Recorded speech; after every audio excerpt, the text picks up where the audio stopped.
in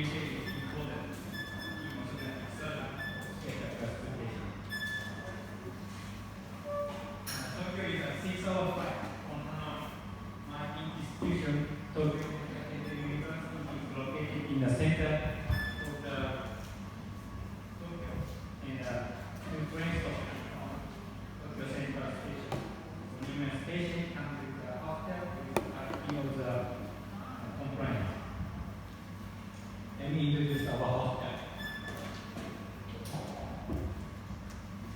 In order to provide the highest standard of dental care for each patient, we have a lot of specialized clinics, as shown on this slide.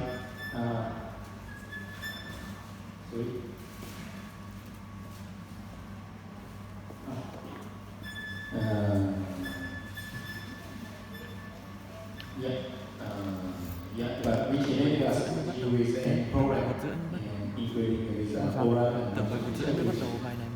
xong sớm bạch thì another number of the new patients in our department, about 7,000 and 8,000. The breakdown in disease is shown this slide, and the fewer new patients in 2020 and 2021 than in previous years due to COVID-19. The surgical cases under the general anesthesia is more than 600 per year, as shown in the slide. Orthodontic surgery is the most common type of surgery, with more than 200 cases per year, and currently more than 90% bilateral procedures. The mandible has the main influences on the orthodontic surgery. One is the mandibular relapse due to the condylar distortion. The other is the maxillary malposition when using the mandibular dependent splint for one orthodontic. I showed the one case, a 17-year-old girl visited our clinic with chief complaint, little teeth and unable to chew with front teeth. The clinical examination revealed a convex facial profile and palpebral joint sound, and on oral interview, she had a class 2 malocclusion with open bite. Panoramic X-ray showed a small contact on the bilateral side, and separate analysis showed the mandibular plane angle was 41 degree, and the AMD angle was 5 degrees.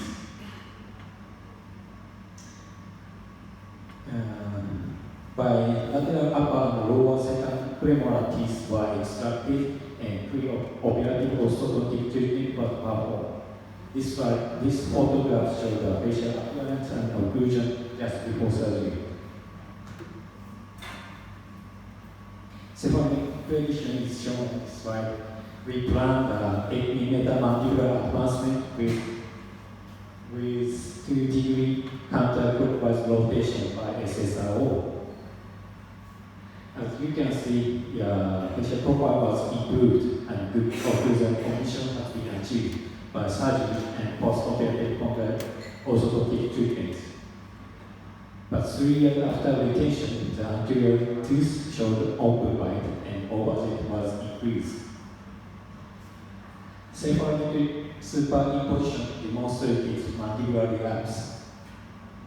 The mandibular plane angle was increased, and the mandible was rotated clockwise and displacement backward and upward. Panoramic X-ray showed the bilateral condyle at 3 years after retention was smaller than those at the initial examination. Progressive change of the condyle with decreased volume is defined as progressive condylar distortion, PCR. In this case, PCR was thought to be the cause of the mandibular relapse. Many studies have been investigated the scatter relapse after mandibular advancement. Long-term scatter relapse varies from 7.6% to 123% of surgical advancement. Longer follow-up periods tend to lead higher rates of the relapse. These studies suggested that process of skeletal relapse continued over time.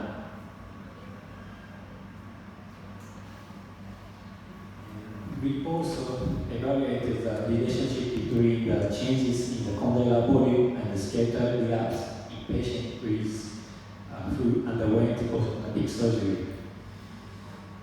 95% patients were categorized into skeletal class 3, class 2, and asymmetry groups. And the condylar volume was measured using a CT, preoperatively, and post 1 year. Condylar volume was defined as a part of the clinical part of the condylar process. Skeletal stability of the mandible was evaluated as cephalograms. In the class 2 groups, the condylar volume decreased by 11.3% after surgery. There was a significant correlation between skeletal relapse and post-operative change in the condylar volume in class 2.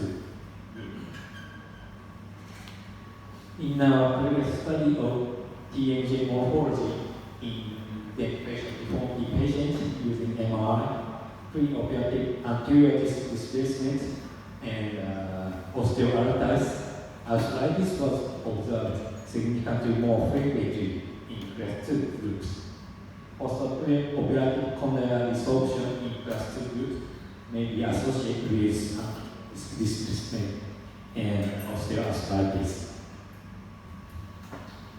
Progressive condylar resorption is a lasting complication and the cause of the late skeletal relapse after orthodontic surgery. Although the etiology of the PCR is not yet clear, it has been reported on surgical risk factors for PCR. Young female, ages 20 to 30s, and 9 times higher for female than for male. Posteriorly inclined condylar neck and high mandibular crane angle. And last one is post-operative TMDs related to anterior displacement. And also the previous study had reported the 3 surgical risk factors for PCR. First is large mandibular advancement. It stretches the surrounding soft tissue and distension causes the condyle to the rigidity into the fossa, which generated the pressure on the condylar head. This may cause condylar absorption when mechanical loading exceeds the adaptive capacity of the condyle. Secondly, the counterclockwise rotation of the proximal segment. This is the compression of the anterior part of the condyle. The last one is a counterclockwise rotation of the distal segment. The suprahyoid muscle is stretched and its tension puts pressure on the condyle, anterior surface of the condyle. Mandibular can be advanced only when the condyle are stable on radiographs, and careful attention should be paid to the TMJs. We believe the amount and direction of the mandibular advancement should be planned to reduce the load on the condyle as much as possible. Following superior reposition of the mandibular undergoes vertical horizontal changes without osteotomy, which means mandibular auto-rotation. In our case series, the skeletal mandibular relapse after mandibular auto-rotation was 10.9% in the horizontal direction, which is less than the after mandibular advancement. Therefore, we use mandibular auto-rotation technique in patients with high risk of PCR. I'll show the one case. This is a small women with a severe small mandible with apnea. Patient came to the clinic for scatter and apnea improvement. The second analysis showed the scatter mandibular angle was 40.52 50.5 degrees, and the angle was more than 9 degrees. CT scan showed a severe disruption of the condyle, and furthermore, MRI showed this was displaced anteriorly, and bone marrow of the condyle was absent. After pre-operative orthodontic treatment, we plan to do a lumen constantly and genoplasty. The maxilla was moved 4 mm upward and 3.5 mm backward, and the mandible was moved 5 mm forward and 5.3 mm upward at point B by 4 degrees counterclockwise rotation of the mandible with a L-stroke. Chin was moved 9 mm advancement by genoplasty. Post-operative condyle volume is not reduced compared with the pre-operative volume. It has been more than 2 years since surgery and no significant relapse has been observed. Patient was very satisfied with the result. Mandibular auto-rotation technique is limited by several conditions. The first is there should be no maxillary cavity. Secondly, there should be no facial asymmetry. The thirdly, the center of the mandibular auto-rotation is difficult to determine the center of the mandibular rotation. The last one is the limited forward movement of the mandible. In some cases, mandibular rotation alone is not enough to improve facial contours. In these cases, SSRO advancement is necessary, even if PCR is high risk. In those cases, we perform this repositioning surgery to prevent condylar disruption.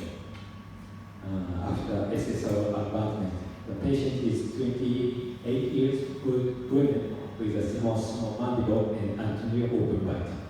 Patient has a history of TMDs. The lateral cephalometric analysis showed the mandibular plane angle was 45.7 degrees and the ANB angle was 13.3 degrees. Frontal cephalometric X-ray showed an occlusal canting and lightward deviation of the mandible. CT scan showed the severe condylar disruption of the bilateral side. MRI showed anterior displacement without reduction. This is a scheme for this repositioning surgery.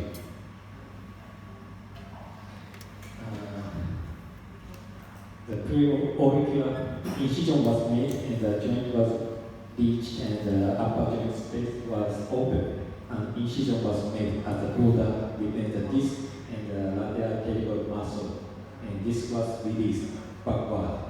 And the mitec anchor is made by titan, is inserted by back of the condyle. This was pulled backward with suture and position over the condyle.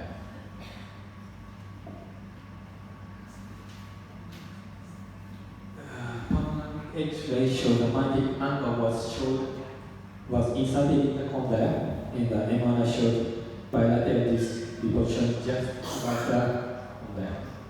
Pre-operative orthodontic treatment has been initiated after 3 months of the mandibular anterior guidance devices.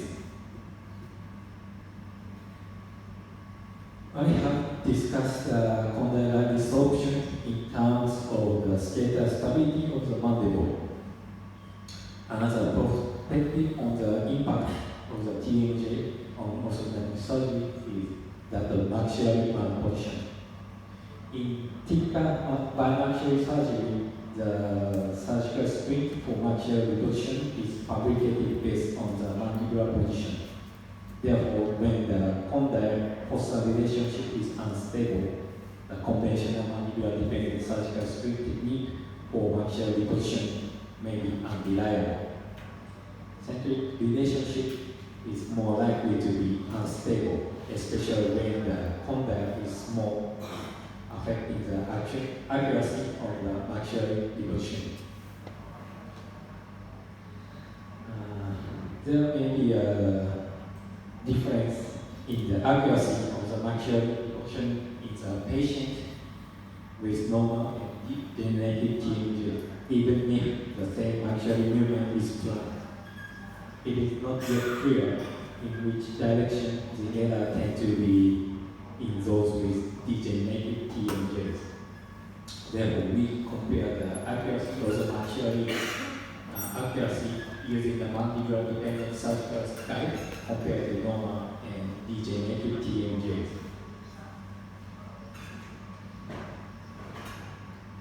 The mean error was 4.4 millimeter in the horizontal direction and 0.73 millimeter in the vertical direction and 0.73 millimeter and 0.92 millimeter and 0.53 millimeter and 0.88 millimeter anterior direction. Error in all directions are less than 1 millimeter in both groups, which is clinically satisfactory, but errors between the planned and post-operative position was significantly different between two groups in the vertical direction and the anterior-posterior directions. There were no significant difference between the two groups in the horizontal directions. It has been reported that the position of the mandibular condyle was displaced by manual guidance, especially in the under the general anesthesia in the supine position. In addition, degenerative TMJ condyle were more unstable in the fossa than normal TMJ. The maintenance of the physiological condyle fossa relationship is considered to be an important factor in accurate maxillary repositioning when using mandibular dependent script. We are currently researching the comparison of the accuracy of the mandibular positioning in reform osteotomy with calcium fabricated mandibular independent and conventional mandibular dependent surgical guides. We hope to report the results in the near future. This presentation is analyzed as follows.